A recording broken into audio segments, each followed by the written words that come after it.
Alright, so hi guys, this is Jodo Service once again. If you are stumbling on my page for the very first time, do well to like, share, and of course, subscribe so you get notified each time I get to post a video.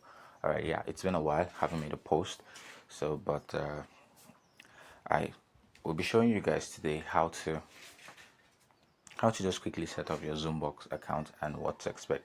Now, Zoombox is not a new service site. It has been there for a while. I've known about it for a very, very long time. And now this is what I would like to tell a lot of you. Now, for every survey platform that you try out, and let's say, as at when you tried it, it was difficult, there were lots of ban and all those things, give it some time. Come back to it months later. Okay, it could be that as at when you tried it, there was lots of influx, maybe lots of persons trying to do it at the same time. So if there is influx, what usually happens is the survey platform would definitely misbehave. They may not pay out as usual, they may keep banning lots of accounts. The reason is because most of them have monthly budget, they have quarterly budget, they have weekly payout budget. So when there is so much influx, the number of people ready to withdraw will become more than what they are targeted to pay for the month. So, in order for them to maintain the integrity of their system and to still have cash flow to balance it, they will have to start pushing some withdrawals and pushing down some accounts. So that's usually happens. What's happened? So people will now be forced to leave those service sites for some time. When the influx is dead and everywhere has gone calm, you discover that the bandwidth and the cancellation will reduce. So people who get to revisit them months later would enjoy it. Yes, there was a time Starbucks was like that, lots of bushing, but I tried it of recent, just of recent, in my spare time. I was like, hey, let me just take a look at this again, and voila, I was able to withdraw. Okay, so this is how it looks like. Just go to your browser, go to your zoomboxservice.com. I'm on a Mozilla browser. The reason why I'm on Mozilla is because I can easily change my fingerprint. Yes, I can easily change my fingerprint. What do I mean by changing fingerprint? I'll change my browser identity and it looks like I am browsing from a different phone entirely that is not even my phone, because sometimes your phones could be fingerprinted. Okay, your phone can be fingerprinted because you've done lots of surveys on a particular browser. So when you change your fingerprint, it offers you like a new browsing setup. Okay, it would help you limit banning. So I'm on Mozilla and I've changed my fingerprint. If you don't know how to change a fingerprint, please do well to check my videos. I have a video on how to change fingerprint. So just go to your browser, go to Zoombox service that sign up, and it will bring you here. So this is how it looks like. Okay, this is how it looks like. So you hit the sign up button. All right, yeah. So by the way, I'm using Jonix. I'm on Jonix. I like Jonix because I can pick an IP and it is consistent. All right, I can pick a particular one IP and stay on that account with that one IP till I withdraw without that IP rotating. So that's one of the reasons why I like Jonix. All right, so you can find the link to sign up on Jonix in the comment section and even on the description of this video. So do well to follow the comment section and do well to follow the link to sign up. Okay, and if you have issues funding Jonix, just join my community, send me a DM, send me a message, and I'll help you fund your Jonix. But if you cannot afford Jonix, if you have another option that is good, why not go for it? The most important thing is about using a very good and quality IP that would help your animosity. Okay, it's not a must that you would have to use Unix, but that is what I recommend. But if you do have something else to use, go for it. So all right, I'll accept the consent. So it's asking me to sign up. Let me see. I can just let me sign up via Google. But let me make something clear. All right, let me make something clear. Sometimes when you sign in via Google, let me tell you the disadvantage. The disadvantage of signing in via Google. I prefer that when you're signing in, don't sign in via Google. Just sign in directly using your email direct. Okay. Don't sign in via Google. One of the reasons why I want to sign in via Google here now is because I may not use this account. I'm not like saying that signing in via Google is bad. It's okay, but it has downside. What is the downside? The downside of doing your survey and signing in through Google is when you sign in through Google, the survey site automatically takes your Google information. For example, it takes your full name that is associated to your Google account. It takes the age that you used. Yes, the survey site is going to automatically take it because it's linked to Google. It has this, I've forgotten, Google 3 something something. I've forgotten that term. There's a term for it. So Google just there's that access they will have from Google to have this information: your full name, your age, and even the email type. Okay, is it a US based email? Is it a UK based email? It'll have access to take some of those information. Now, if the survey size is a sensitive survey size that would most likely need your age or need your name at some point, like all those surveys like Hey Piggy, you discover that name becomes an issue. They'll start banning your reward because of name, because what you will later be providing as a name may not be tallying with what they got from Google. It will not tally. And maybe when they ask you during the survey your age and you give a different age, and from the back end they'll be seeing another different age from Google. So that's the reason why for some survey sites I don't really like signing directly from Google, because of the access Google gives them.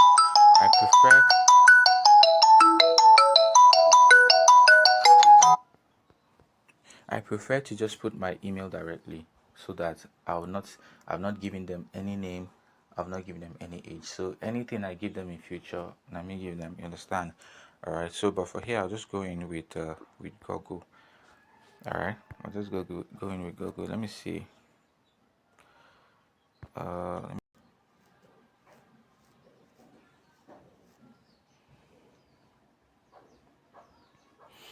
Alright guys, so welcome back.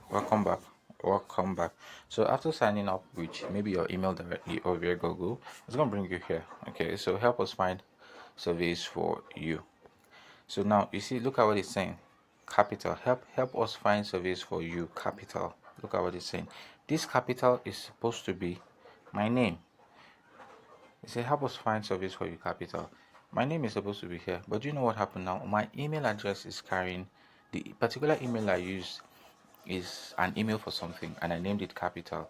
So now, because I signed up via Google, Google has used the name that I used there, and that's why it's calling me Capital here. If I had used my regular name, my regular email, you'd have been seeing David here, or you would have been seeing Joda here on most of my emails.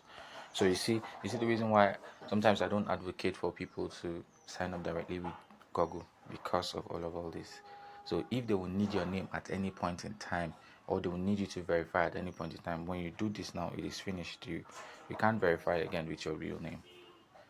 Can't verify with your real name. So that's that about that, guys. So it's asking us to annual this thing, your annual income.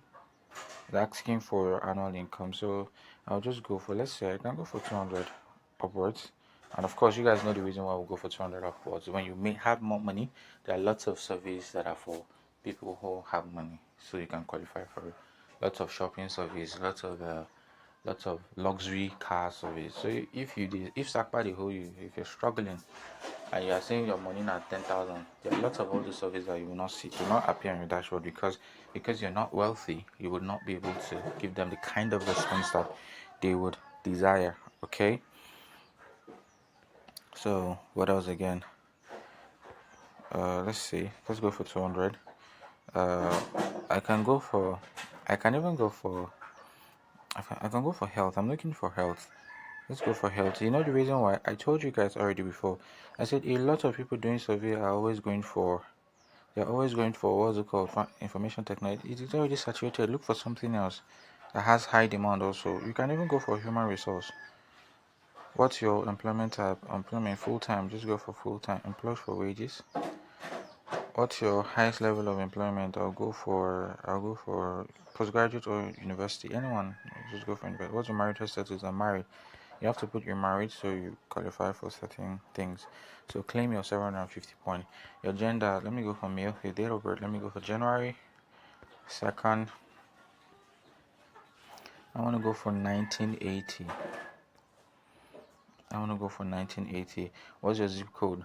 My zip code, let me go for let me go for uh let me go for E let me go for EX1 388. Let me go for 8 here.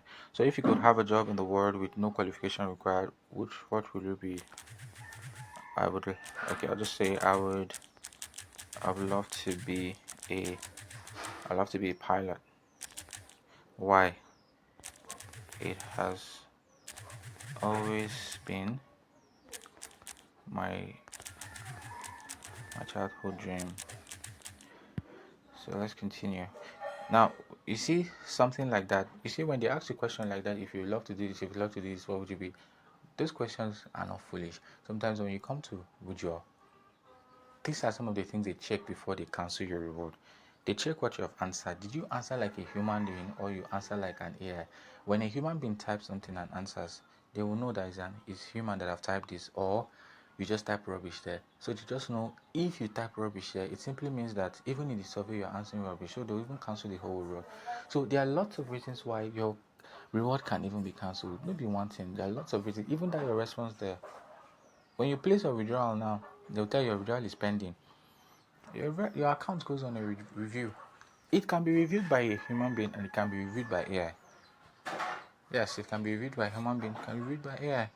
So there are lots of things they'll check, even your response there. That's why they won't ask you that question there because they are foolish. They want to just ask you if you would love to have a job, what job will you be, and blah blah. They didn't just ask you because you don't have what they're doing. No, they want to know if it's somebody that is answering this thing. So if they are not convinced it's somebody that is answering this thing, then it means that even the responses in the survey that you give them is not even from human. So that's that about that. So congratulations, you have gotten somewhere around 50 points for sign up. So guys, this is it. It is very easy. In less than 3 hours, you will hit your £3. Then you can go to your reward and then you can cash out. There are lots of options. There are lots of options to cash out. There is the PayPal option and the rest. There are lots of gift card. But when you want to go for PayPal, you have to link your PayPal. Yeah, you have to link it with password and email. All right. So if you don't have PayPal, just pick Amazon. All right. Those in my community, I help them source for how they redeem their gift card. So most of them, I encourage them to just go for Amazon, and I'll help them find how to get it but redeemed. All right. So that's that about that, guys. Peace and love, and I do hope you enjoy this.